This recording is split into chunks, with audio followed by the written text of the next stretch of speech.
अगले सभी students good evening ma'am. Evening everyone.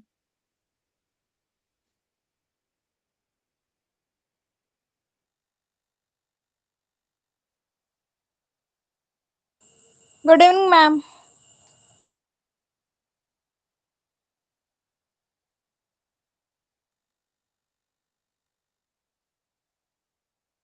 बच्चों तो आज क्या करने वाले हम लोग? पढ़ के आए हो? बोला था ज्योमेट्रिकल ऑप्टिक्स का पढ़ के आना। Yes ma'am. सुरेंद्र ने सबसे पहले यहाँ करी है, यही पढ़ के आया सबसे ज्यादा।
तो एक होमवर्क क्वेश्चन दिया था तुम लोगों को करने के लिए,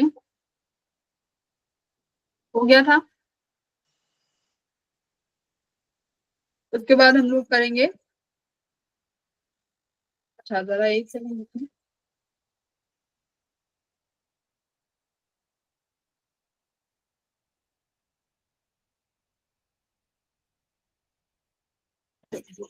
एस्ट्रोनॉमिकल टेलीस्कोप है ना। तो एस्ट्रोनॉमिकल टेलीस्कोप हम लोगों ने देख लिया था कि क्या काम आता है, इसका क्या काम है। तो इसका काम क्या है, दूर से जैसे स्टार हो गए, गैलेक्सीज हो गई है ना, प्लैनेट्स हो गए, उनको देखने के लिए हम टेलीस्कोप का यूज करते हैं। तो टेलीस्कोप में किस तरीके से स्ट्रक्चर है, देखो इन सब के लिए टेलीस्कोप काम आता है, स्टार्स को देखने के लिए टेलीस्कोप काम आता है। इसका स्ट्रक्चर कुछ इस तरीके से है। ये ऑब्जेक्टिव लेंस है। आवाज आ रही है सभी को? Yes ma'am. ठीक है। और ये है हमारा, फटाफट करते हैं, आई पीस। ये ऑब्जेक्टिव लेंस है, ये आई पीस है। तो देखो कल जब कंपाउंड माइक्रोस्कोप किया होगा तो हमने देखा था ऑब्जेक्टिव लेंस को कैसा रखा गया था, अपर्चर में स्मॉल। बट इस ये क्या है, अपर्चर में कैसा है ऑब्जेक्टिव लेंस? लार्ज। लार्ज है। तो यहाँ पर टेलीस्कोप में ऑब्जेक्टिव लेंस का अपर्चर हाई रखा गया है,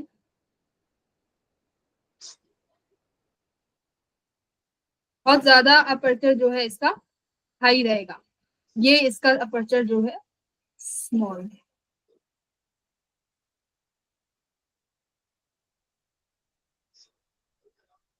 ठीक है।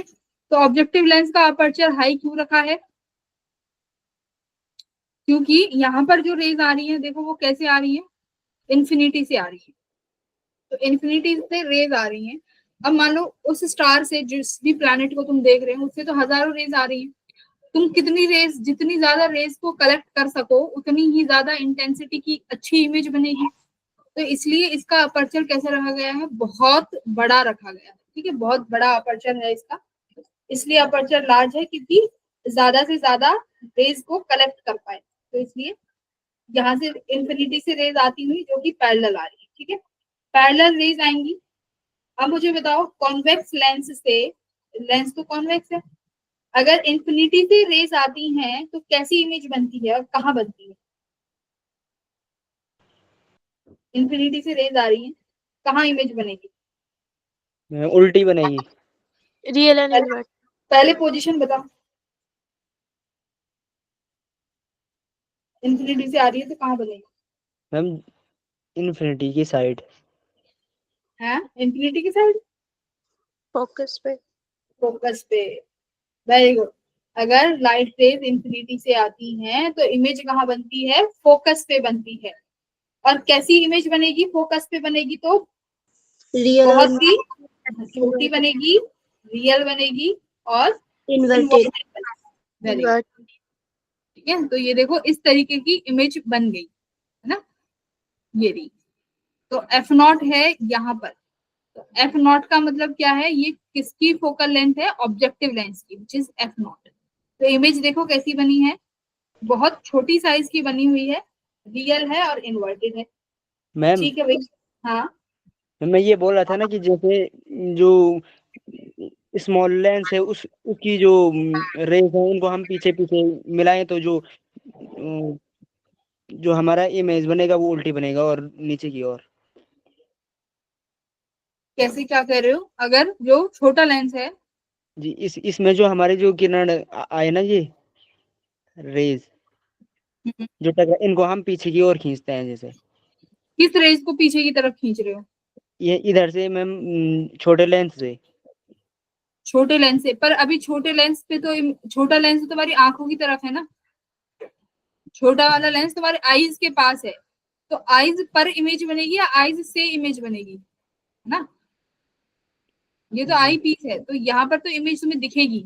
किसकी इमेज दिखेगी? जो ये इन्फिनिटी से रेज आ रही है, जी ये यहाँ से, ये ऑब्जेक्ट से रेज आ रही है, यहाँ मेन ऑब्जेक्ट यहाँ है। अभी देखते जाओ। तो इमेज तुम्हारी जो बनी, वो पहली इमेज जो बनी वो फोकस पे बनी। किसके फोकस पर? ऑब्जेक्टिव लेंस के फोकस पर। ठीक है। अब इसके बाद बताओ, जो ये वाली इमेज बनेगी, ये छोटे वाले लेंस के लिए किसका काम करेगी? ऑब्जेक्ट, ऑब्जेक्ट का काम करेगी। तो ये रेज तुम यहाँ से निकाल सकते हो, जैसे यहाँ से निकली। एक रेज कैसे गई? यहाँ से पैरेलली चली गई, जो कि फोकस से कट करके चली गई, और यस एक मैम। रेज थोड़ी सी बैंड करके चली गई। अब क्या करना है भाई? ये वाला आईपीस सिंपल माइक्रोस्कोप की तरह काम करेगा। ये सिंपल माइक्रोस्कोप की तरह काम करेगा। इसको तुम क्या करो, बैकवर्ड में रिट्रेस कर लो, है ना? तो ये बैकवर्ड में रिट्रेस करोगे। मैम यही बोल रहा था मैं। हाँ, तो वो सेकंड लेंस में होगा ना। Yes ma'am. हाँ, तो अभी देखो सेकंड लेंस में भी तुम देखोगे कि यहाँ पर रेज क्या हो गई है? इन्फिनिटी पर जाके बन रही है ना? ये जो लेंस बन रही है, जो इमेज है, ये इन्फिनिटी पे जाके बन रही है। देखो यहाँ पे एक्चुअली में मीट नहीं हो रही है, तो ये भी कहीं इन्फिनिटी पे जाके बन रही होगी इमेज। तो इमेज कैसी बनेगी?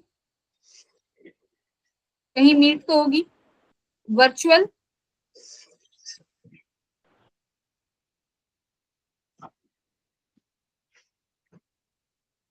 एक सेकेंड। और ये याद रखना कि जो ये इमेज है ना, ये एफ ई के अंदर आना चाहिए, यानी इस ओ के और एफ ई के अंदर आना चाहिए। ये देखो कहाँ रखा हुआ है? एफ नॉट पे रखा हुआ है। अगर एफ नॉट पे रखा होगा तो जो, अगर ऑब्जेक्ट एफ नॉट पे होता है तो इमेज कहाँ बन जाएगी उसकी? इन्फिनिटी पे। उल्टा होता है ना, अगर इन्फिनिटी से आ रहा है ऑब्जेक्ट तो इमेज कहाँ बनेगी? फोकस पे, राइट? और अगर ऑब्जेक्ट को फोकस पे रख दे तो इमेज कहाँ बन जाएगी? इन्फिनिटी पे। तो यहाँ पर क्या है, अगर तुमने ऑब्जेक्ट को इस तरीके से सेट किया है कि ये जो पहली इमेज बन रही है वो इसके फोकस पे बन रही है, दूसरे लेंस के फोकस पे। ये देखो एफ ई, ये जो डिस्टेंस है ये एफ ई डिस्टेंस है, दैट मीन्स यहाँ पर फोकस पे इमेज बनी। तो इमेज देखो कहाँ चली गई? इन्फिनिटी पे बनी। इमेज एक्चुअली में बनी ही नहीं है ना, इन्फिनिटी पे जा रही है। तो तुम्हें क्या करना होगा इसके लिए? इस एफ नॉट को इस तरीके से सेट करना होगा कि जो ये इमेज बनेगी वो ऐसे बननी चाहिए कि इस लेंस के ओ और एफ के बीच में बने। ठीक है, जब इसको सेट करोगे तो ये रेज क्या हो जाएंगी? एक्चुअली में मीटअप कर जाएंगी। अब बात करते हैं अल्फा और बीटा एंगल की। ठीक है, अब देखो अल्फा एंगल, ये क्या, ये एंगल अल्फा मान सकती हूँ मैं? अल्फा एंगल कौन सा एंगल था कि जो डायरेक्टली बिना किसी इंस्ट्रूमेंट के आईज पर पड़ रहा हो। अगर मैं यहाँ इस लेंस की जगह तुम्हारी आंखें रख दूं तो वो सीधा यही एंगल तुम्हारी आंखें भी इस ऑब्जेक्ट के साथ बनाएंगी, बोलो हाँ या ना। ये वाला अल्फा एंगल देखो जरा, यस मैम। क्योंकि ये इस लेंस से पहले बन रहा है ना, इस लेंस के यूज करने से ये एंगल पहले बना है अल्फा।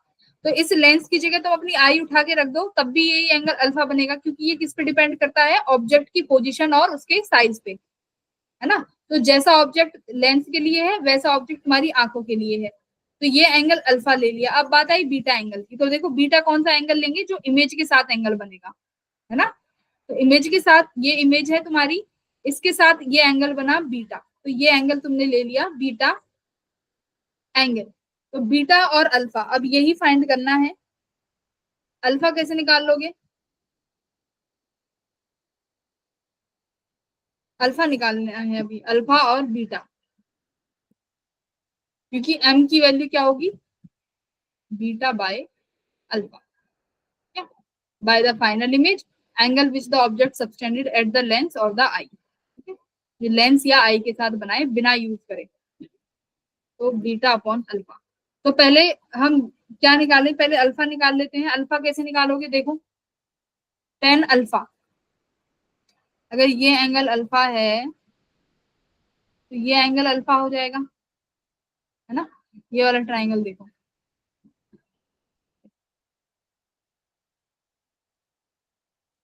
ये एंगल अल्फा है और ये एफ नॉट है। तो अल्फा किसके बराबर हो गया, height upon base, H upon F not, ठीक है। फर्स्ट इक्वेशन क्लियर है।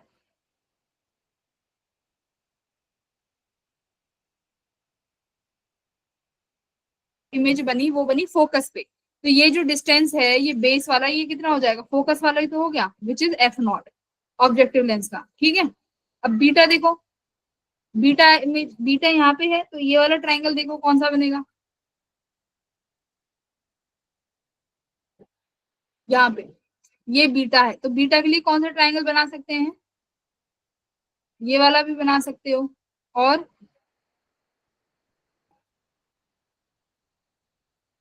आई थिंक यही ट्राइंगल बनेगा बीटा के लिए। तो एक बीटा के लिए अगर मैं ये ए डैश बी डैश,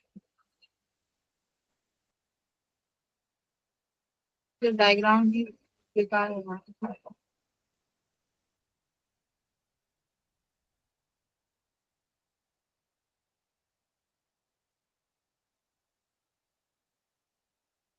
ठीक है। बीटा के लिए यही वाला एंगल बनेगा,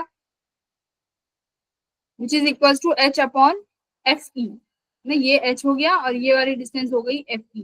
तो बीटा वाला डिस्टेंस कितना हो गया, एच अपॉन एफ ई। इन दोनों को एक दूसरे के से डिवाइड कर दो, तो मैग्निफिकेशन किसके बराबर आ गई, F naught upon F E. तो ये किसकी मैग्निफिकेशन है, टेलीस्कोप की। कितनी आई magnification of telescope, F naught upon F E. अच्छा अगर ये बताओ, अगर ये डिस्टेंस एफ ई ना होती, अगर कुछ और होती, तो मैग्निफिकेशन कितना आ जाता, एफ नॉट अपॉन, सुनो सुनो कंफ्यूज मत,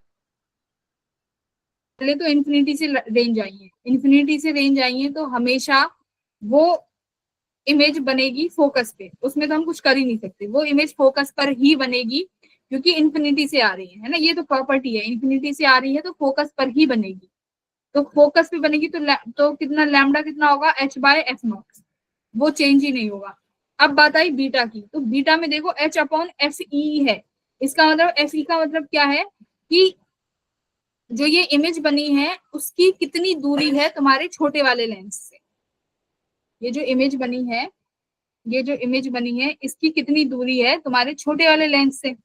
ये तो हम वेरी कर सकते हैं एडजस्ट करके, कि अभी तो ये एफ नॉट एफ ई पे लेके आई हूँ, हो सकता है मैं इसको यहाँ ले आऊं, यहाँ पे ले आऊं, तो ये डिस्टेंस कितना हो जाएगा, कुछ और यू ई हो जाएगा, और ये रेस क्या हो जाएंगी तब, मीटअप भी कर जाएंगी एक्चुअली पे, है ना, क्योंकि एफ ई पे मीट नहीं कर रही है। तो और क्या हो सकता है, बीटा की वैल्यू एच अपॉन यू ई हो सकती है, कब होगी, जब इमेज किस किस के बीच में बन रही हो, बिटवीन ओ और एफ ई। तो ये डिस्टेंस क्या हो जाएगी, यू ई हो जाएगी, और मैग्निफिकेशन कितना हो जाएगा, एफ नॉट अपॉन यू ई। बताओ इतना समझ में आया?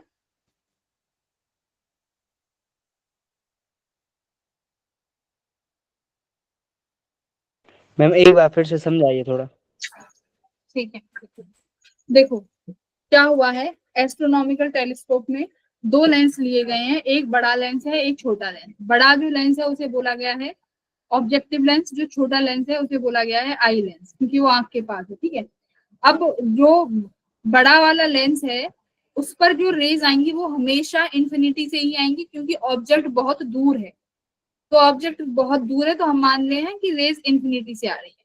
तो रेज जब इन्फिनिटी से आती हैं तो हमेशा कॉन्वेक्स लेंस में तुम्हारी जो इमेज बनेगी वो हमेशा फोकस पे बनेगी, उसमें कोई चेंज नहीं कर सकते। तो फोकस पे इमेज बनी जो कि f0 दूरी पे बनी। ठीक है, यहाँ पर कुछ नहीं किया, अल्फा की वैल्यू निकाली। अल्फा बाय द ज्योमेट्री जो डायग्राम बनाया है, यहाँ से अल्फा की वैल्यू देखो, परपेंडिकुलर अपॉन बेस। परपेंडिकुलर तुम्हारी height h upon f0। f0 क्या है, पोल से लेकर, सॉरी ऑप्टिकल सेंटर से लेके जहां पर इमेज बनी है उसका डिस्टेंस। ठीक है, ये हो गया। अब बात आई कि ये जो इमेज बनी ये अब दूसरे लेंस के लिए एज अ क्या काम करेगी, ऑब्जेक्ट है ना, ऑब्जेक्ट का काम करेगी। अब ये तुम एडजस्ट कर सकते हो, अगर मान लो इस इमेज को तुमने रख दिया दूसरे लेंस के फोकस पे, तो क्या इमेज कहाँ बनेगी, इन्फिनिटी पे। मैंने देखो यहाँ बनाया है ना, इमेज कहाँ बनेगी, इन्फिनिटी पे बनेगी। ये रहा, अगर ऑब्जेक्ट को फोकस पे रख दोगे तो इमेज इन्फिनिटी पे बनेगी, जैसा दिख रहा है यहाँ पे इमेज इन्फिनिटी पे जाके बन रही है, क्योंकि ये इमेज फोकस पे बन रही है, ऑब्जेक्ट फोकस पे है। ठीक है, तो ऑब्जेक्ट फोकस पे रखा हुआ है तो तुम्हारा कितना मैग्निफिकेशन आएगा, f0 अपॉन fe। और अगर ये ऑब्जेक्ट इस सेकंड वाले मिरर के ऑप्टिकल सेंटर और फोकस के बीच में कहीं रखा जाए तो वो डिस्टेंस क्या कैलकुलेट हो जाएगा, ue। तो मैग्निफिकेशन कितनी हो जाएगी, f0 अपॉन ue। और सेम उसी की तरह है, कंपाउंड माइक्रोस्कोप की तरह। एक डिफरेंस है ये वाला, पैरेलल रेज और फोकस पे इमेज। मैम जो बीटा है, बीटा में हाइट कौन सी लिया हमने? बीटा में हाइट वही वाली ली है जो इसके लिए ऑब्जेक्ट की तरह काम कर रहा है, तभी तो कैंसिल हो गए ना, h बाय h कैंसिल हो गया। जी मैम वो कैसे लिया हमने वो क्यों ली, क्यों नहीं ले सकते हम लोग उसको, ऐसे ऐसे बोला कैसे ली क्या? या किस देखो ट्रायंगल से लिया हमने? चलो बताते हैं।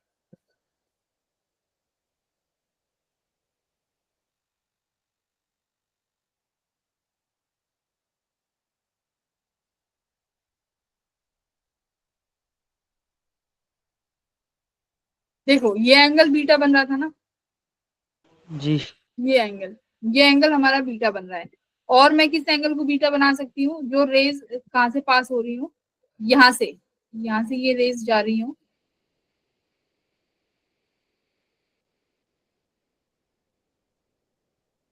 वो ये रहा।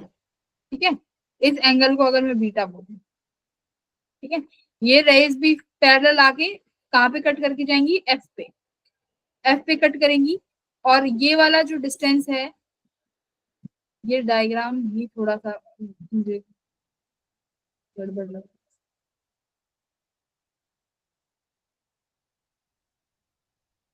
एक सेकंड मैं डायग्राम दोबारा से बना, डायग्राम मुझे गड़बड़ लग रहा है।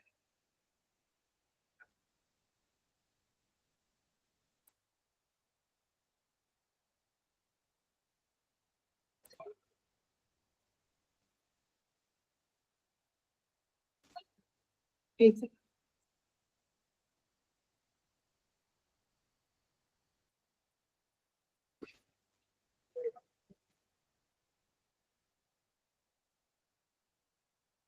इसलिए बनाते हैं एकदम साफ साफ। ठीक है, क्या बनाया, पहला एक लेंस था जो कि हमने बड़े अपर्चर का बनाया। ठीक है, यहाँ से जो रेज आ रही हैं वो पैरेलली आ रही है, ठीक है, ये आई पैरेलली।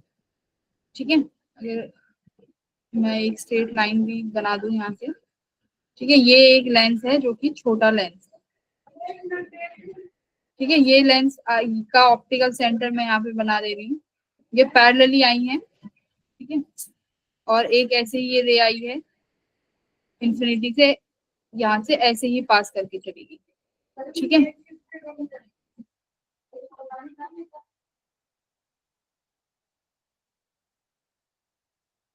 एक ये रेज आई है पैरेलल से,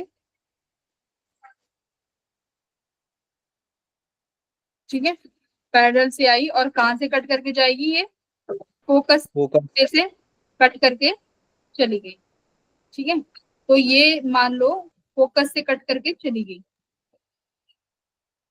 और ये रेज मीट भी मेरी फोकस पे ही होनी चाहिए।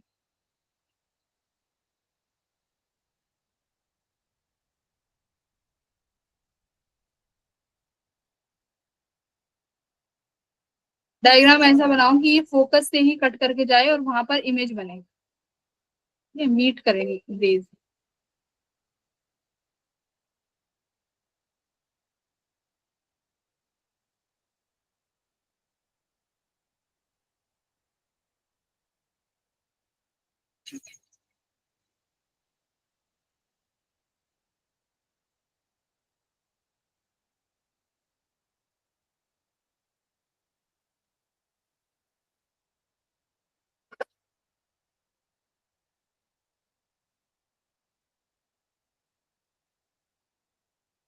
एक सेकेंड, ये रफली समझ लो अभी।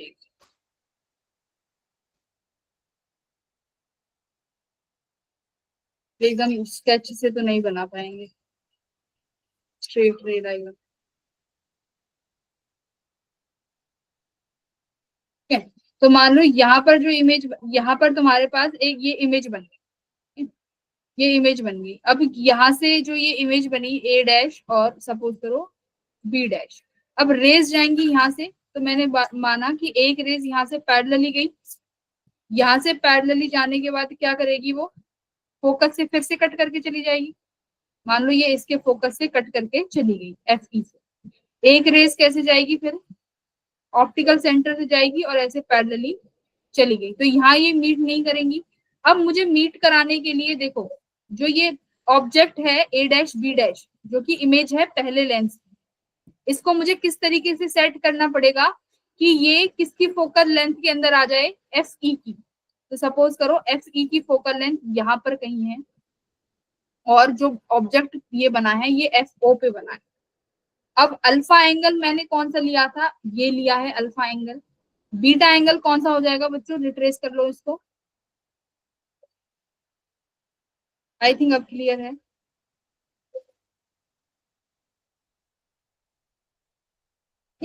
यहाँ पर तुम्हारी इमेज ये बन गई,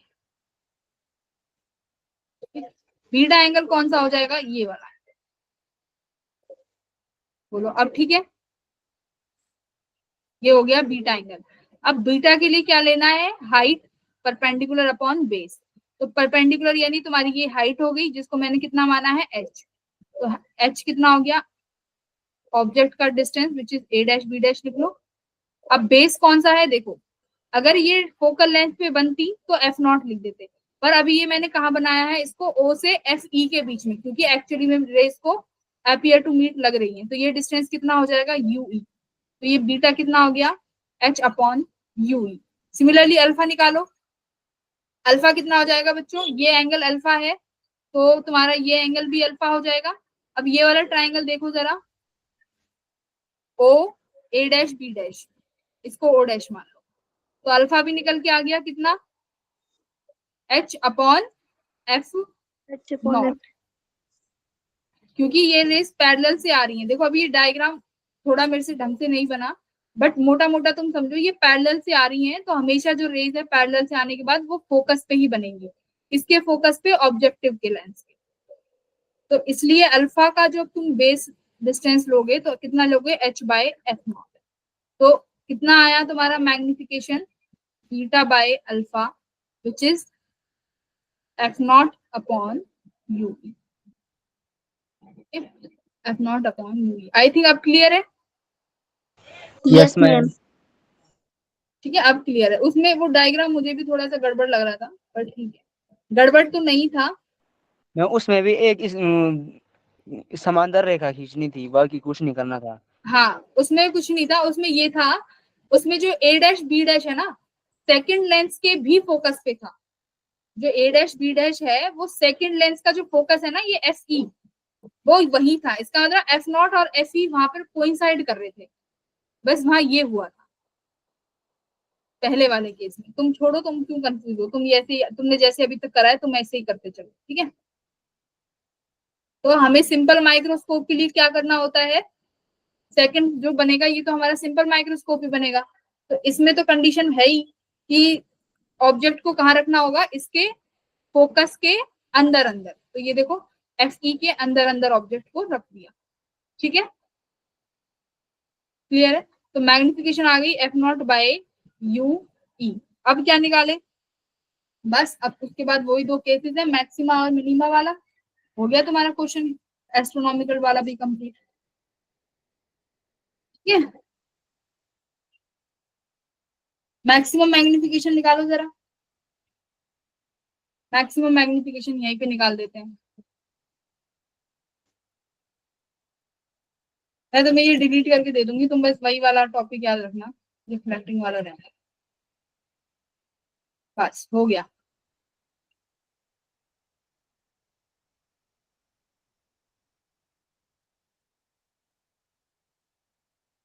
मैग्निफिकेशन आ गई, मैक्सिमम निकाल दो एक बार, बस मैक्सिमम मैग्निफिकेशन निकाल दो। मैक्सिमम कब होगी, जब ये इमेज कहाँ बनेगी, ये इमेज कितनी दूरी पे बनेगी बच्चों, डी दूरी पे, है ना। तो v की वैल्यू क्या लिख दोगे, d। तो कितना आ जाएगा बताओ जरा,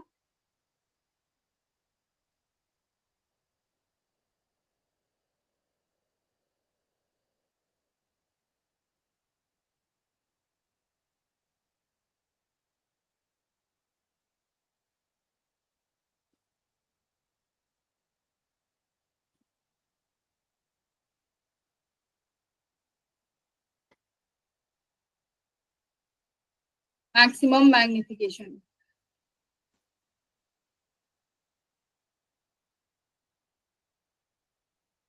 और मैग्निफिकेशन मैक्सिमम के लिए क्या किया था, v कितनी आनी चाहिए, d डिस्टेंस, है ना।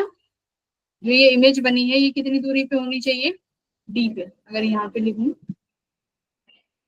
तो दिस डिस्टेंस शुड बी, कितना होना चाहिए हमारे पास, d। तो लिख दो, यहाँ से किसकी वैल्यू निकाल लोगे, यू ई की, which is equal to 1/f e plus 1/d।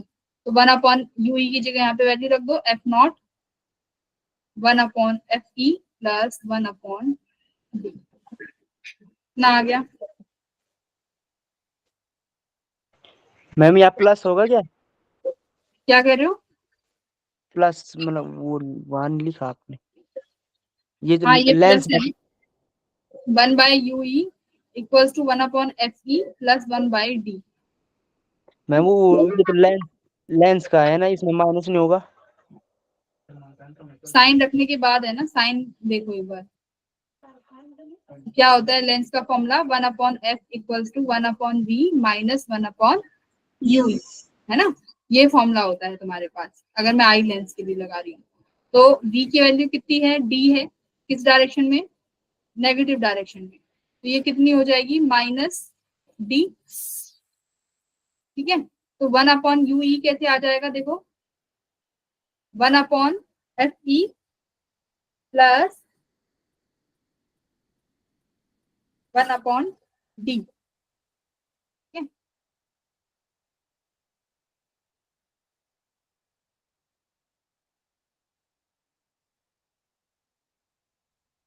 ये आ गई, तो यूई की वैल्यू यहाँ पे पुट कर दो, दिस विल, ये तुम्हारा क्या आ जाएगा, मैग्निफिकेशन फॉर मैक्सिमम केस। बस इतना ही करना है, सब में सेम प्रोसेस है, किसी में कुछ अलग नहीं करना, सेम सब में वही है, ठीक है। चलो अब अपने क्वेश्चन प्रैक्टिस कर लेते हैं, तुम्हारे परसों जो एग्जाम है उसके लिए। कोई नया नहीं था टॉपिक, जन क्लास, सब बहुत इंपॉर्टेंट है ये।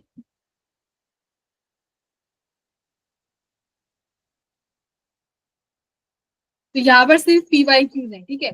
तो तुम्हारा जो संडे को टेस्ट है उसमें क्या क्या आ रहा है? संडे को टेस्ट में 12th का सिलेबस आ रहा है, कहाँ तक? ज्योमेट्रिकल ऑप्टिक्स तक, right? Sorry, geometrical optics Yes, तक ma'am. 12th का टॉपिक, 12th का आ रहा है सिलेबस पूरा। और 11th का बताओ, Surface ग्रेविटेशन से लेके surface tension. हाँ सरफेस टेंशन तक, ठीक है, यहाँ तक आ रहा है। तो अब ये क्वेश्चन है तुम्हारा मॉड्यूलस इलास्टिसिटी से, है ना? तो ये वाला करो। एनर्जी स्टोर्ड, तो कितनी एनर्जी स्टोर्ड होती है इन केसेस में? फॉर्मूला बताओ।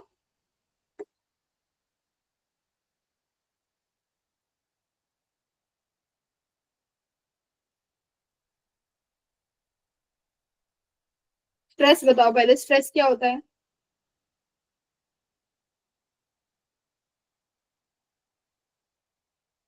बच्चों स्ट्रेस क्या होता है?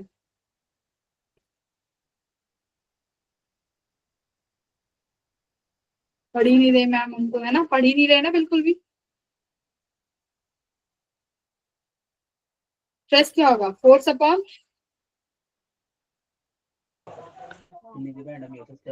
Area. Force upon area, very good. और स्ट्रेन क्या होगा?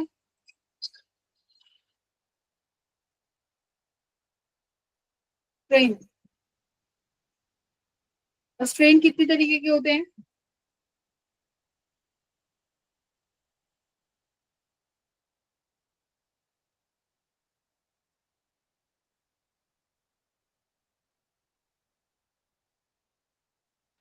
Longitudinal, volume strain, and shear strain.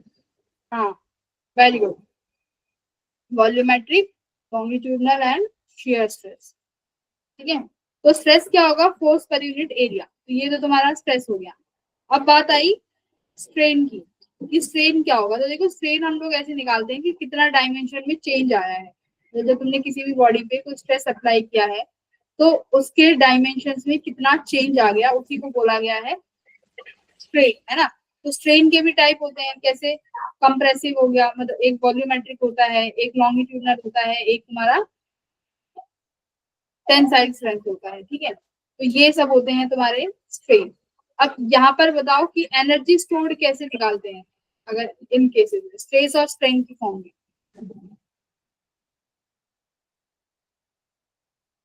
1/2 into stress, यहाँ पे लिखिए, energy store, 1/2 into stress into strain.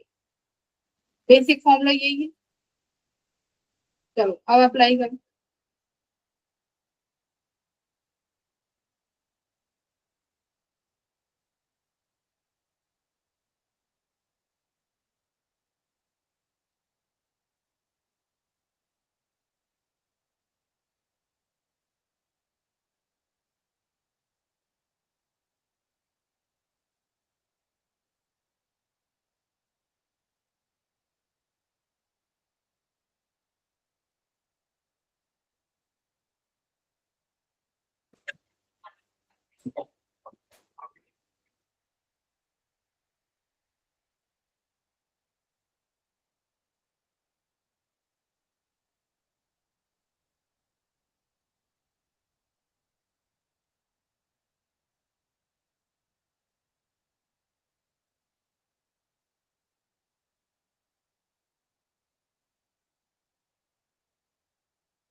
अच्छा, जब लॉन्गिट्यूडनल स्ट्रेन होता है तो कौन से मॉड्यूली का यूज करते हैं?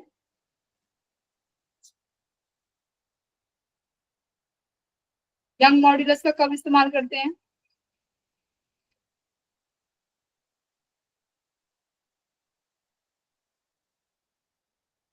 थैंक यू, एकदम ब्लैंक है ना।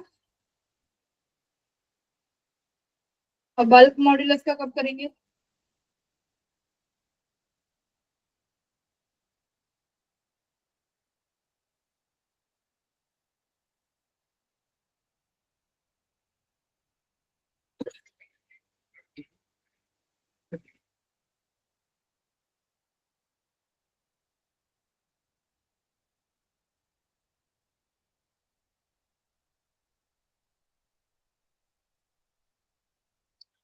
ऐसे थोड़ी काम चलेगा, पढ़ के ही नहीं आए। भावना कह रही है सी ऑप्शन।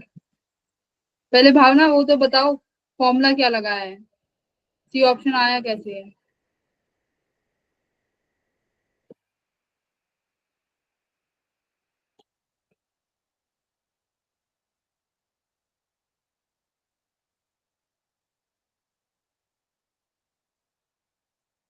अगर स्ट्रेन लॉन्गिट्यूडनली हुआ है तो कौन सी मॉड्यूल का यूज करते हैं हम लोग? यंग मॉड्यूलस का, है ना। चेंज इन लेंथ वो बाय लेंथ। ये कौन सा स्ट्रेन है तुम्हारा? Longitudinal strain. तो इसके लिए हमारा कौन सा मॉड्यूल आता है? Young modulus. तो यंग मॉड्यूलस क्या होगा? Stress upon strain. ठीक है, तो यहाँ से स्ट्रेन की वैल्यू कितनी आ गई?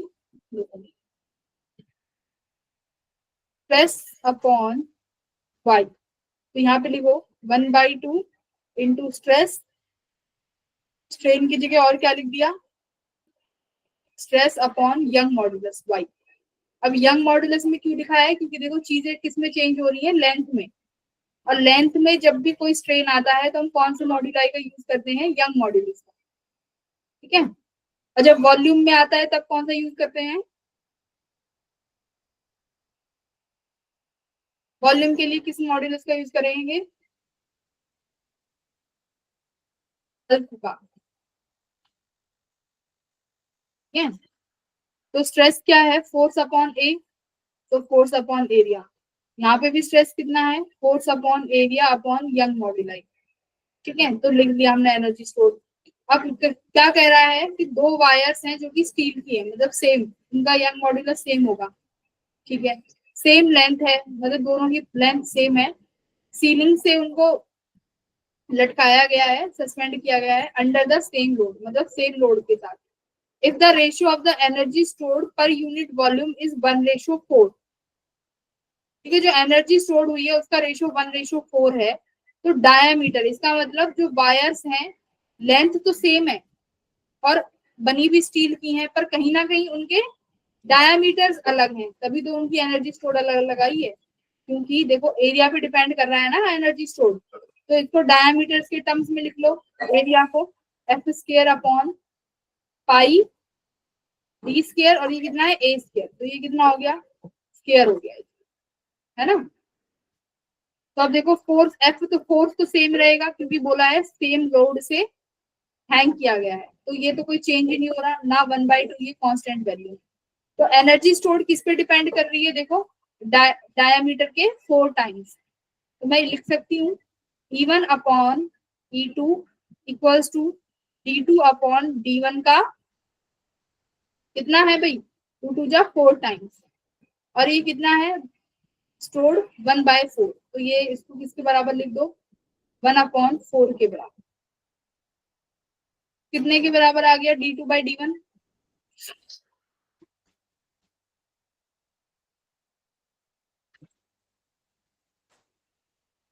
यानी D1/D2 पूछा है ना, तो D1/D2 निकालो। तो D1/D2 का 4 इक्वल्स टू 1/4। तो ये कितना हो जाएगा? ये इक्वेशन देखो, 4 को भी क्या लिख सकते हो? √2 टाइम्स ऑफ 4। तो क्या क्या क्या आंसर है इसका? √2:1। ऑप्शन ए, है ना। अपॉन में 1 लिख दोगे तो D1/D2 कितना आ गया? 2:1। बोलो ठीक है।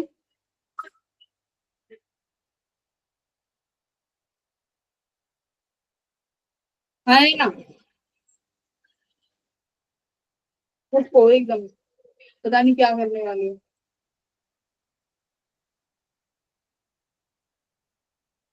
आगे बढ़ो। अब देखो ये वाला कर्व, ये कर्व बहुत इंपॉर्टेंट है ना। ये कर्व किस किस के बीच में है? स्ट्रेन और स्ट्रेस के बीच में। ये कर्व क्या दिखा रहा है बताओ जरा, कौन बताएगा? ये स्ट्रेन है और ये स्ट्रेस है। ए पॉइंट तक प्रोपोर्शनल लिमिट है। इसका मतलब क्या है प्रोपोर्शनल लिमिट का? ये जो रीजन है ये इलास्टिक रीजन है। इसका मतलब क्या है? तुमने जितना स्ट्रेस दिया उसके बाद भी वो बॉडी क्या कर लेगी? अपनी ओरिजिनल कॉन्फ़िगरेशन रिगेन कर लेगी। अपनी ओरिजिनल पोजीशन को रिगेन कर लेगी। किस पॉइंट तक? प्रोपोर्शनल लिमिट तक। यहाँ तक वो अपनी पोजीशन को बिल्कुल जितना तुमने स्ट्रेन दिया है उतना ही उसने रीगेन कर लिया। देखो ओ पॉइंट से दोबारा ओ पॉइंट पे ही आ गई, कब तक, ए पॉइंट तक। अब ए पॉइंट के बाद तुमने फिर से उसको क्या दिया, और तुमने उसको स्ट्रेस दिया। जब तुम और स्ट्रेस दोगे तो बी पॉइंट तक क्या है, अपनी पोजीशन को गेन तो करेगी पर सेम पोजीशन पे वापस नहीं आएगी। कहां पर, देखो इतना आई है, तो यानी बॉडी में इतना स्ट्रेन आ गया है ना।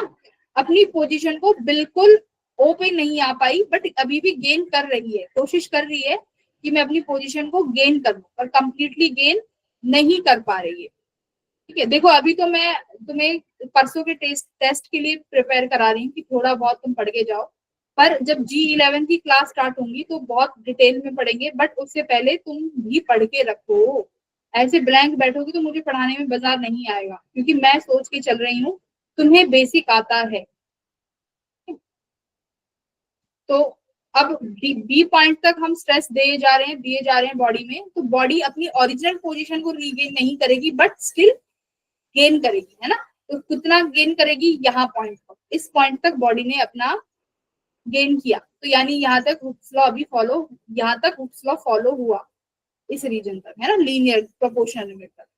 अब देखो इलास्टिक लिमिट के बाद सी पॉइंट तक तुमने फिर से क्या किया, तुम अभी भी क्या कर रहे हो, अभी भी स्ट्रेस दे रहे हो। इसके बाद क्या होगा, बॉडी क्या नहीं कर पाएगी,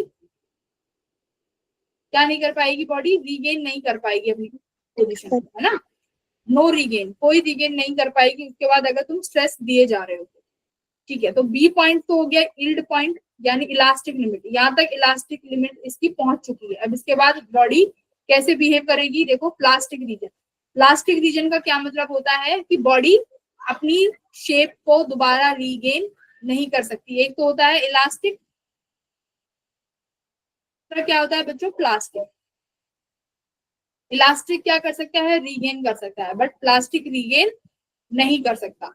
तो बी पॉइंट के बाद बॉडी का बिहेवियर हो जाएगा प्लास्टिक रीजन की तरह। ठीक है, तो अब देखो एक चीज और यहाँ पे सबसे इंपॉर्टेंट पॉइंट, अब बॉडी क्या कर रही है, देखो सी पॉइंट से तुम स्ट्रेस दिए जा रहे हो, ठीक है, बॉडी अभी भी ब्रेक नहीं हुई है, ठीक है, ब्रेक नहीं हुई, ठीक है, बट अभी भी बहुत स्ट्रेन है बॉडी में, मतलब बॉडी की पोजीशन अभी भी चेंज हो रही है, उसकी शेप चेंज हो रही है, चेंज हो रही है, चेंज हो रही है। डी पॉइंट पे क्या हुआ, ब्रेकिंग स्ट्रेस। इसका मतलब क्या है, ब्रेकिंग स्ट्रेस का क्या मतलब है कि इस पॉइंट के बाद बॉडी क्या करने लगेगी बच्चों, फ्लो करने लगेगी, है ना, ये बोलते ना कि बॉडी फ्लो हो गई। और उसके कुछ पॉइंट के बाद बॉडी का कौन सा पॉइंट आ जाता है, फ्रैक्चर पॉइंट, यानी बीच में से वायर टूट जाएगी, है ना, बीच में से वायर टूट जाएगी। अब एक बात बताओ बच्चों, अगर डी और ई रीजन जितना बड़ा हो वो मेटल्स किस यूज में आ सकते हैं, डक्टाइल, जिसका डी और ई बड़ा है। देखो स्ट्रेस पॉइंट आ गया पर अभी भी वायर टूटी नहीं है, मतलब तुमने इतनी डक्टाइल, स्ट्रेस देखी अभी भी वायर, हाँ डक्टाइल, वेरी गुड। डक्टाइल के लिए मतलब तुम उससे कितनी भी पतली वायर बना सकते हो। एग्जाम्पल 10th में पढ़ा है गोल्ड, गोल्ड से तुम बहुत पतली वायर बना सकते हो, यानी 1 ग्राम गोल्ड से 1 किलोमीटर लंबी वायर बन सकती है, कुछ ऐसा भी है ना। क्यों, क्योंकि उसका स्ट्रेस पॉइंट क्या है, स्ट्रेस पॉइंट के बाद भी जो है गोल्ड ब्रेक नहीं करता है, वो बढ़ता रहेगा, है ना। फिर उसके बाद एक फ्रैक्चर पॉइंट आ जाता है जब वायर टूट जाता है। तो ये है तुम्हारा ये ग्राफ बहुत इंपॉर्टेंट है। इसके बाद देखो क्लासिफिकेशन कैसे किया गया है, डक्टाइल मैटर। डक्टाइल में क्या होगा, जो ये पॉइंट है ना, इलास्टिक पॉइंट, ब्रेकिंग स्ट्रेस और फ्रैक्चर पॉइंट, इनके बीच में जो डिस्टेंस है वो बहुत ज्यादा होगा। जैसे ये देखो डी पॉइंट पे तुम्हारा हाई पॉइंट आ गया था, उसके बाद भी वायर का ये पॉइंट जो है बहुत ज्यादा है ना, टूटी नहीं है। तो ये कौन से मेटल होंगे, डक्टाइल मेटल होंगे, ठीक है। ब्रेकिंग पॉइंट क्या होगा, वाइडली सेपरेटेड होगा, जैसे कि सिल्वर, आयरन, कॉपर, गोल्ड भी यहाँ पे सिल्वर, आयरन, गोल्ड। दूसरा क्या है, देखो ब्रिटल। ब्रिटल का क्या मतलब होगा कि इनको क्या कर सकते हैं, ये जैसे इनका पॉइंट आया, ब्रेकिंग पॉइंट आया, वायर टूट गई। देखो इसमें तो ये पॉइंट इतना था, ये ब्रेकिंग स्ट्रेस है, और ये यहाँ पर क्या हो गया था, फ्रैक्चर, ये फ्रैक्चर कर गई वायर। तो फिर भी ये रीजन बहुत बड़ा है, बट ब्रिटल में देखो जैसे ही तुम्हारा ब्रेकिंग स्ट्रेस आया उसके बाद वायर टूट गई, मतलब ये रीजन बहुत छोटा है, तो ये कौन से मटेरियल होंगे बच्चों? ब्रिटल होंगे ये, ठीक है। तो ब्रिटल देखो क्या है, breaking point lies very close to the elastic limit. तो ये जो ब्रेकिंग पॉइंट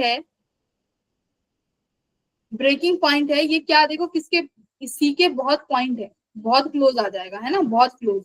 तो ऐसे को क्या बोला गया है? ब्रिटल। फिर तीसरा आता है तुम्हारा इलास्टोमर्स। इलास्टोमर्स क्या होते हैं?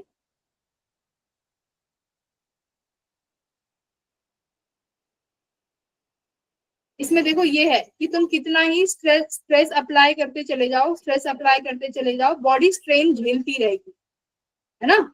ये क्या है? लार्जर स्ट्रेन झेल सकते हैं, टूटेंगे नहीं, बहुत स्ट्रेन झेल लेंगे, बट यहाँ पर क्या है कि ये हुक्स लॉ को क्या नहीं करेंगे, हुक्स लॉ को फॉलो नहीं करेंगे, ना ही इनमें प्लास्टिक रीजन अलग से वेल डिफाइंड है। तो ये क्या है तुम्हारे इलास्टोमर्स की, मतलब शक्ति तो है झेलने की, मतलब टूटेगा नहीं, बट कैसा रीजन है? वेल डिफाइंड नहीं है कि कहाँ तक प्लास्टिक है, कहाँ तक इलास्टिक है, ऐसा कुछ डिफाइन नहीं है, क्योंकि हुक्स लॉ को फॉलो नहीं कर रहा है। तो ऐसे ऑब्जेक्ट्स को क्या बोला जाएगा? ऐसे मटेरियल्स क्या होंगे तुम्हारे? इलास्टोमर्स। तो ये 5 तरीके के मटेरियल्स हो गए। एक तो इलास्टिक, इलास्टिक में भी 2 हो गए, एक तो डक्टाइल, जिनका फ्रैक्चर इल्ड पॉइंट के बाद से जो डिस्टेंस है वो बहुत ज्यादा होगा, ब्रिटल में ये पॉइंट बहुत कम हो जाएगा। तीसरा हो गया इलास्टोमर्स, कि ये कितना ही तुम इन्हें स्ट्रेस देते रहो टूटेगा नहीं, पर हुक्स लॉ को फॉलो नहीं करेगा। तो ये तुम्हारे हो गए सारे टॉपिक्स, ठीक है। अब इसके बेसिस पे मुझे ये सवाल का जवाब दे दो। PYQs है सारे, सोचो और समझ के जवाब।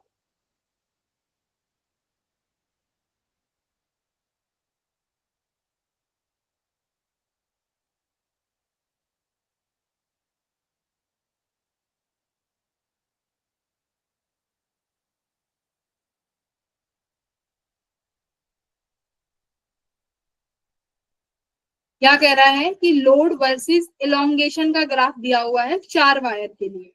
चारों वायर की देखो लेंथ सेम है, इसलिए मैंने जो पहला क्वेश्चन कराया ना, ये पहला क्वेश्चन ये इसीलिए कराया, लेंथ सेम है, यहाँ पे भी लेंथ सेम है, लोड भी सेम है। पहले तो यहाँ भी क्या बोला है देखो, सेम लोड, यहाँ पे क्या बोला है कि वायर्स की लेंथ सेम है, ठीक है, सेम मटेरियल से बनी हुई है। तो तुम्हें बताना है कि इन सब में से थिनेस्ट वायर कौन सी है। तो सबसे थिन वायर बच्चों कैसे पता लगा सकते हो?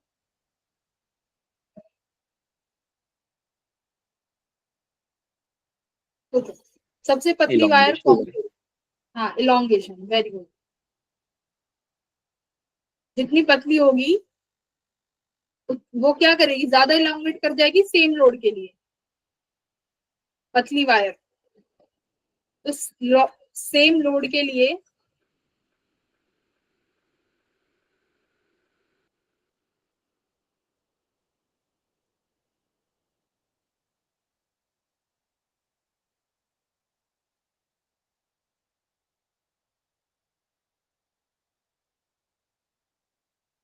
चलो अब सेम लोड देख लो, किस पॉइंट पे OA का लोड सबसे कम दिख रहा है, तो यहाँ पर देखो जरा। तो इस लोड के लिए इस पॉइंट पे मान लो यहाँ पर कोई लोड की कोई वैल्यू है, कोई न्यूटन कोई फोर्स है, तो यहाँ पर पर्टिकुलर के लिए देखो सबसे ज्यादा कौन सी वायर इलोंगेट कर गई? OA.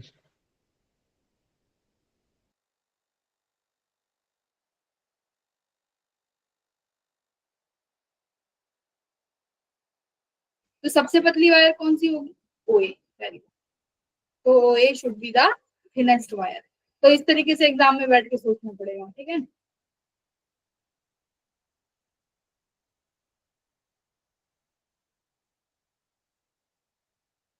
चलिए ये वाला करो। अब ये क्वेश्चन कहाँ से आया है?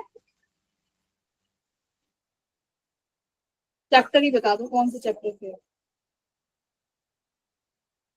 जाना माना सवाल है,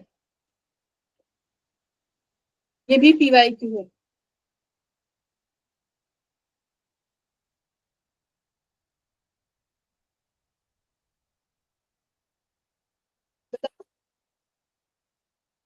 ग्रेविटेशन से नहीं दिख रहा,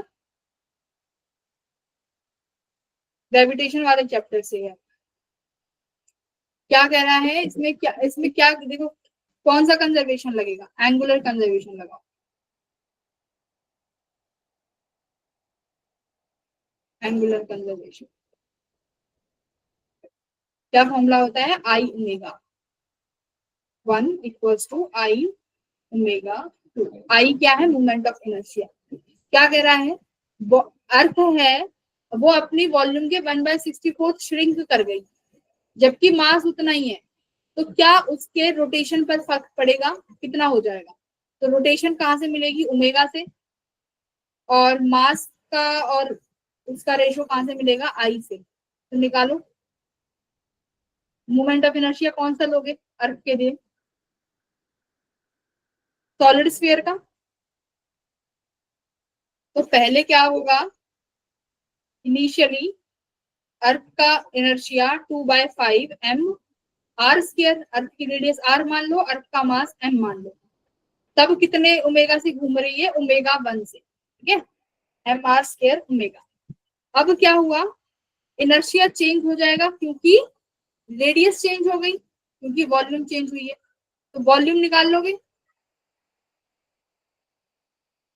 वॉल्यूम से कितना रेडियस आएगा,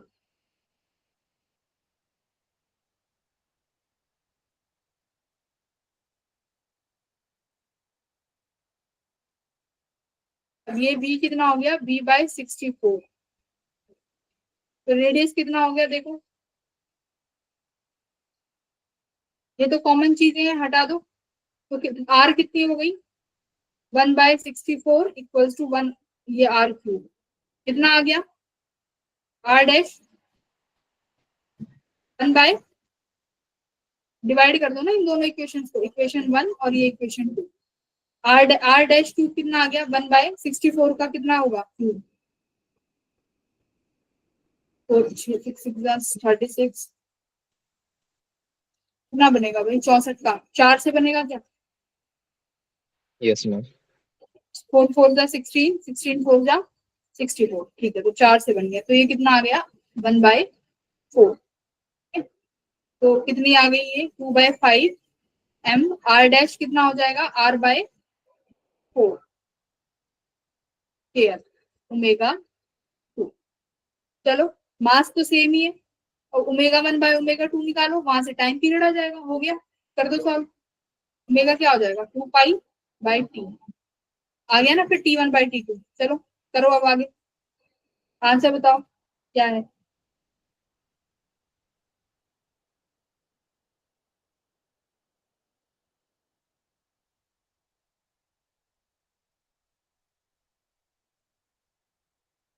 देखो यहाँ पर मोमेंटम क्यों कंजर्व किया है, अर्थ रोटेट कर रही है। जब अर्थ रोटेट करती है तो कुछ ना कुछ मोमेंटम होगा, घूम रही है ना। तो कौन सा मोमेंटम होगा उस टाइम, लीनियर तो होगा नहीं, एंगुलर। तो एंगुलर मोमेंटम उसका कंजर्व रहेगा, क्योंकि क्यों रहेगा, क्योंकि कोई एक्सटर्नल फोर्स आया, there is no external force, है ना। या फिर एक्सटर्नल टॉर्क की बात करो, कोई एक्सटर्नल टॉर्क नहीं है, तो मोमेंटम क्या रहना चाहिए, कंजर्व रहना चाहिए, इस वजह से।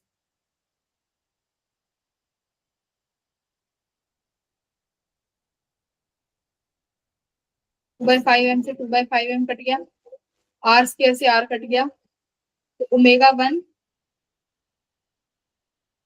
बाय ओमेगा 2 कितना आ गया, 1/16। और टाइम पीरियड क्या हो जाएगा, ओमेगा T1। तो ये हो गया मेरा T2/T1 है।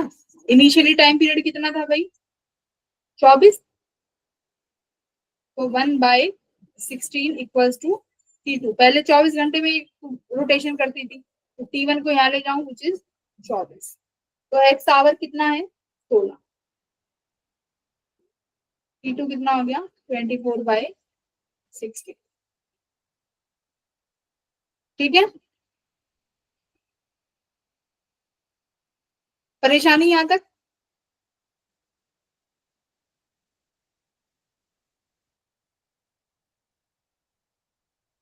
भाई बहुत छोटे छोटे क्वेश्चन हैं, बहुत इजी हैं और बहुत इंपॉर्टेंट भी हैं। ये हो गया, चलो अब ये वाला करो, ये वाला क्वेश्चन कंप्लीट करो।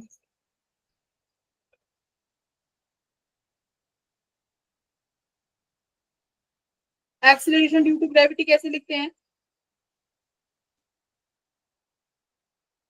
फॉर्मूला बताओ। GM by capital R C, ठीक है। तो देखो यहाँ पर कुछ डेंसिटी की बातें चल रही हैं और कुछ रेडियस की भी, और पूछा है एक्सीलरेशन ड्यू टू ग्रेविटी का रेशियो। तो इसको एक काम करो, देखो क्या हम इसको डेंसिटी की टर्म्स में लिख सकते हैं क्या? रेडियस तो है, मास को डेंसिटी की टर्म्स में लिखो। चलो बताओ, डेंसिटी की टर्म्स में लिखो इसको।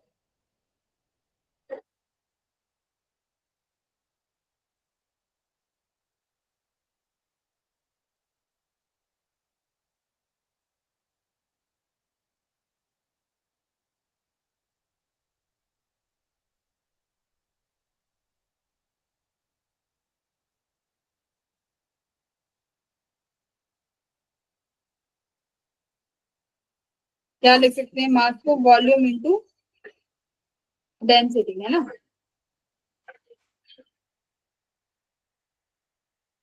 वॉल्यूम क्या हो जाएगा? 4/3 पाई आर क्यूब इंटू डेंसिटी। तो कितना हो गया? 4/3 पाई आर रो, और ये जी। तो देखो ये चीज तो कांस्टेंट है, जी 4/3 पाई। सिर्फ वेरिएबल क्या होगा? क्योंकि जी यूनिवर्सल कांस्टेंट है तो जी चेंज नहीं होगा, चाहे किसी भी प्लेनेट के लिए ले लो, है ना। तो जी इज सेम। तो यहाँ पे एक्सीलरेशन ड्यू टू ग्रेविटी किस किस चीज पे डिपेंड कर रही है? आर और रो पे, ठीक है। तो आप देख लो यहाँ पे तुम्हें सारी चीजें गिवन है, रेडियाई भी गिवन है और रो भी गिवन है। आंसर बता दो अब तो।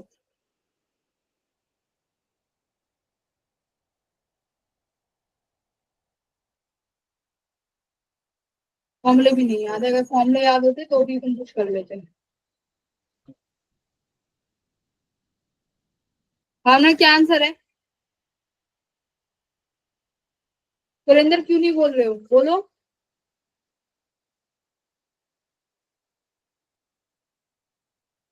सुबह बताया था ना, रिवीजन क्लास है आज, जो परसों टेस्ट है उसकी।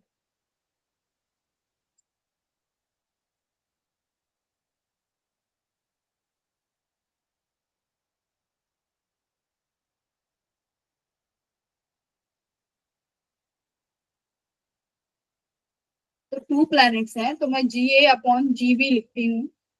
तो पहला जो प्लैनेट है उसकी रेडियस आर है और उसकी डेंसिटी 2 है।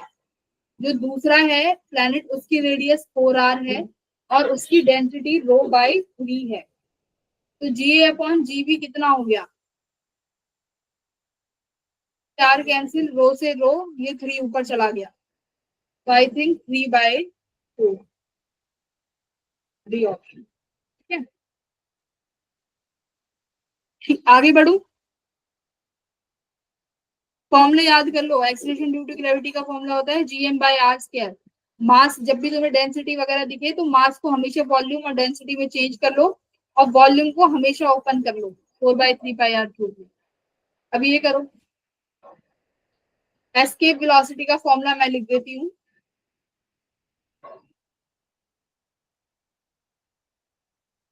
√2 gm/r।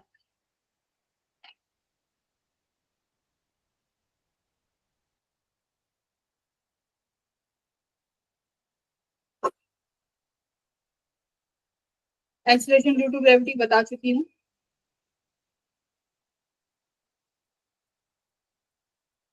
कर कर दो, मुझे पता है, कर लो।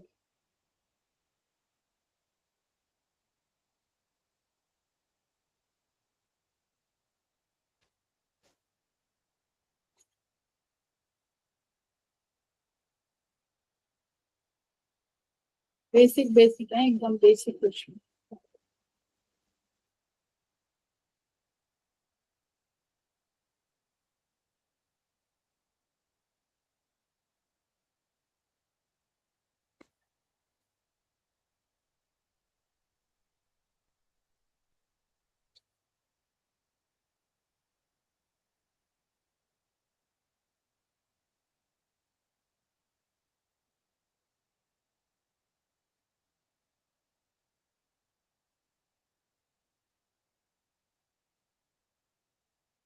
आंसर तो मुझे भी नहीं पता।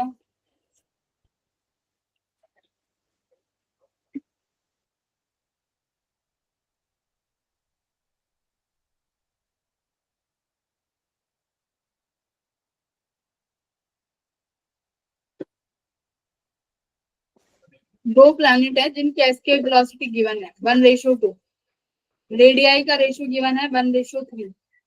तो पूछा है कि एक्सीलरेशन ड्यू टू ग्रेविटी क्या होगी, a बाय बी। तो देखो B escape, B A upon B B, ठीक है। मैं इनका स्केयर ले लेती हूँ जिससे कि मुझे ये मिल जाएगा 2gm bye are.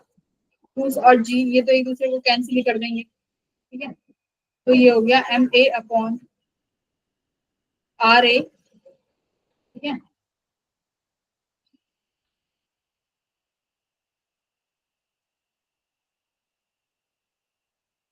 Upon B B, ये क्या हो जाएगा M B upon R B, ठीक है।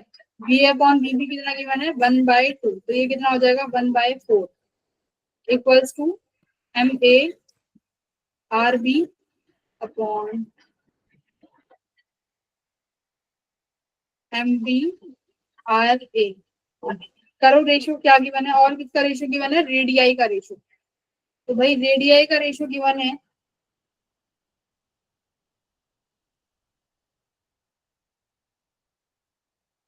तो रेडियाई का रेशियो ये कितना हो जाएगा 3 हो जाएगा ना। तो M A upon M B कितना हो गया 1/12, if I am not wrong. Check करो एक बार कैलकुलेशन।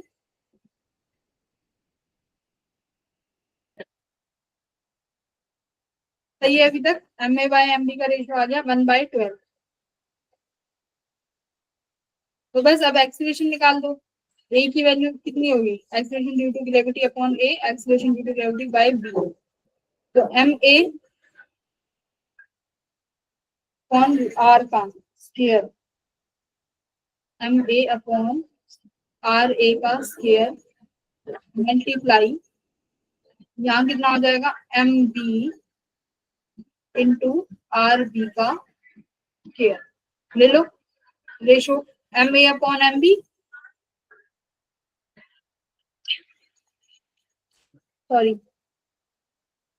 और ये क्या हो गया R B upon R A का स्क्वायर। कितना आया, ये हो गया हमारा 1/2, और आर बी अपॉन आर ए कितना था 3, 3 जा 9, तो कितना आ गया 3/4। कहीं है आंसर 3/4? एक बार चेक करो भाई, एक बार कहीं कैलकुलेशन में एरर ना हो, देख लो एक बार, मैम करेक्ट है, सही है। ठीक है। तो क्या है 3/4। अब ये वाला बताओ जरा, एक्सीलरेशन ड्यू टू ग्रेविटी अगर सेंटर से चलोगे तो किस तरीके से वेरी करेगी। ये अर्थ है, और अर्थ के सेंटर से तुम्हें ऊपर तक जाना है, सरफेस से ऊपर, है ना। तो किस तरीके से वेरी करेगी, सेंटर पे कितना हो जाती है ग्रेविटी 0। सेंटर पे ग्रेविटी 0 हो जाएगी, है ना। अब जैसे ही सेंटर से ऊपर जाओगे तो क्या होगी, ग्रेविटी बढ़ेगी, और रेडियस पर पहुंच कब तक बढ़ेगी, जब तक उसके आर पर पहुंचोगे, और उसके बाद फिर से क्या करना स्टार्ट कर देगी, डिक्लाइन कर। तो कौन सा ऑप्शन करेक्ट लग रहा है, ए या डी, दोनों में से कोई एक ही होगा, बताओ। या फिर कुछ इस तरीके से बढ़ेगा, चेक करो। Ma'am D is correct.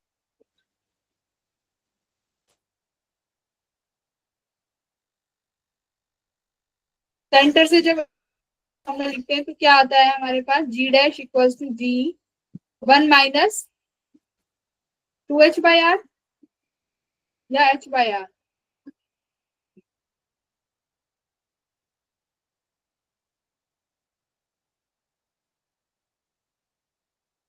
Check करो कौन सा करेक्ट है, क्वेश्चन नंबर 21 का।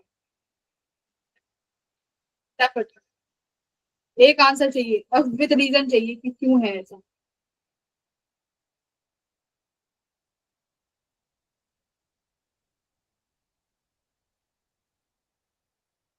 मेरे हिसाब से तो मुझे लग रहा है डी तो नहीं होना चाहिए, बाकी तुम बता दो। ए लग रहा है। हाँ, डी तो नहीं होना चाहिए, तो option A is correct, very good. Ma'am क्योंकि हाइट जो है वो बहुत छोटी है रेडियस के उसमें कंपैरिजन में, तो हाँ। जीरो जाएगा, तो इक्वल्स टू जी हो जाएगा। तो वो कैसे पड़ेगा, लीनियरली पड़ेगा, ठीक है। तो अभी ये बताओ, चलो find the number of images. मैंने बताया था ना कैसे M1 M2 को, फिर पहली इमेज कहाँ बनेगी, फिर इन दोनों के बीच का एंगल फिर ऐड करते जाओ और बढ़ाते जाओ। कब तक बढ़ाना है ये, 180 डिग्री तक। करो, आंसर बताओ।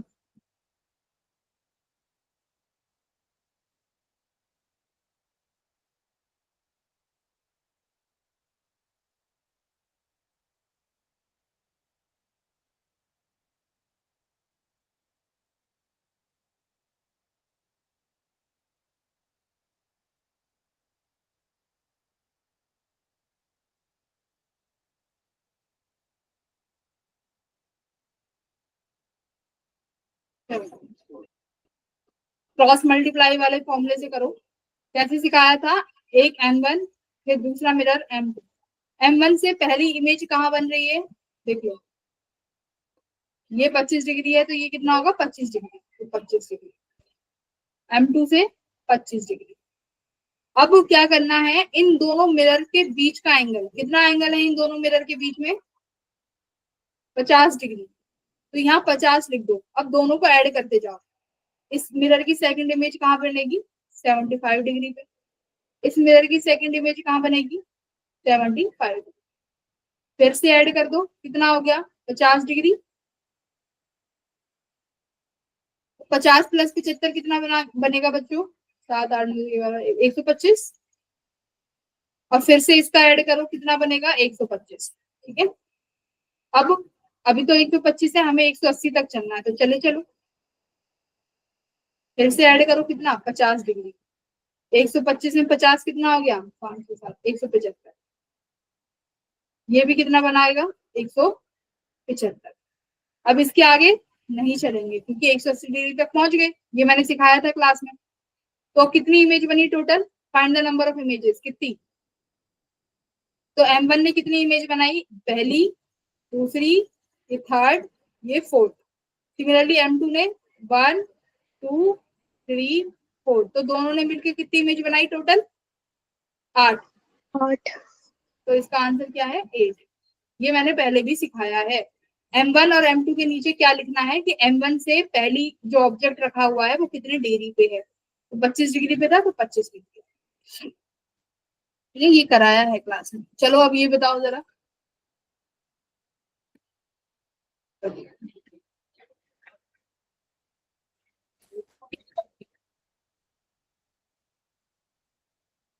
ये घर पे करना, सेम क्वेश्चन है, ये वाला करो, सॉल्व दिस।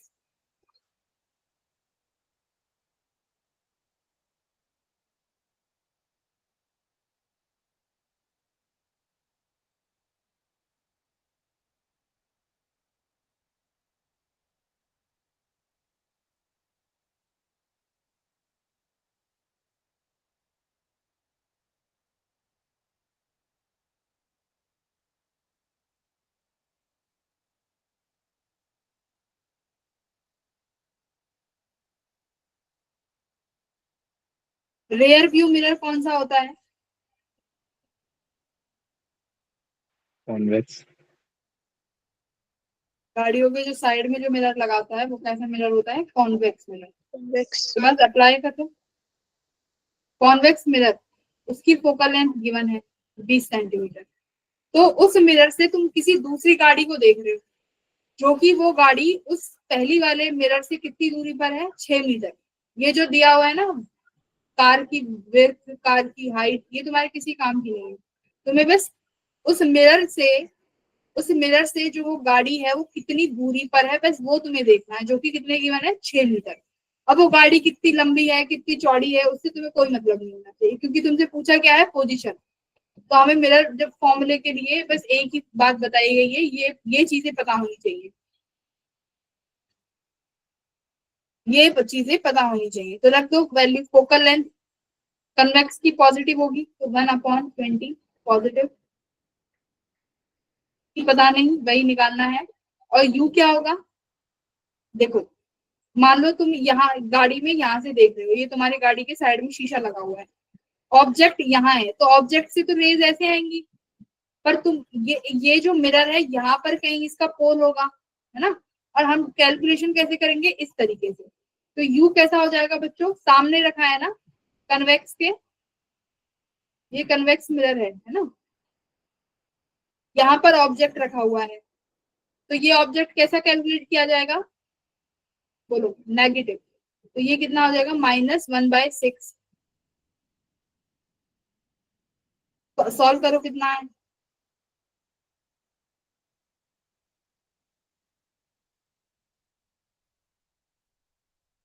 आंसर बताओ फटाफट।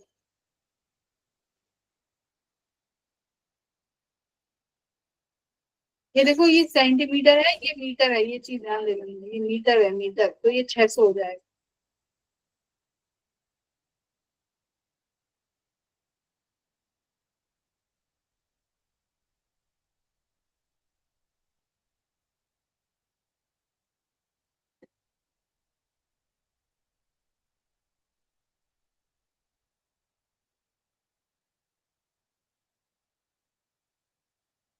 तो ये आंसर है तुम्हारा, सॉल्व कर लेना जो भी है, सेंटीमीटर्स में आएगा।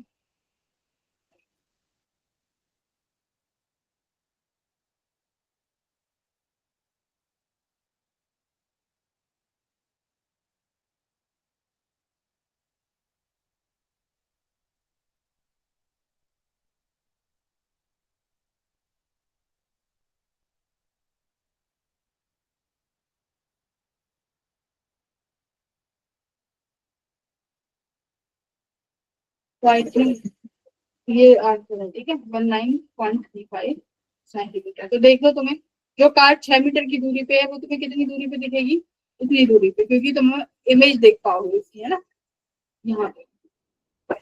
ठीक है बच्चों, एक क्वेश्चन और है, दो क्वेश्चन है, प्लीज एक बार ये भी ट्राई कर लेना ना। काफी सारे क्वेश्चंस में लेके आई थी, पर ठीक है समय की दिक्कत में नहीं हो पाए। ये मैं पीपीटी तुम्हें शेयर कर दूंगी और ये क्वेश्चंस तुम सॉल्व करोगे आज बैठ के, ठीक है, जो भी 5-6 क्वेश्चंस बच गए हैं।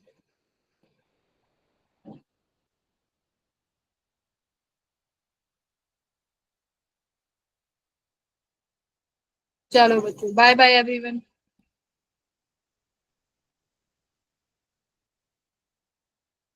तो अब तुम्हारा सुनो सब लोग, तुम्हारा संडे को जो टेस्ट है ना उसमें थोड़ा सा पढ़ के जाना है ना, एकदम ऐसे मत जाना ब्लैंक होके, सभी पढ़ के जाएंगे।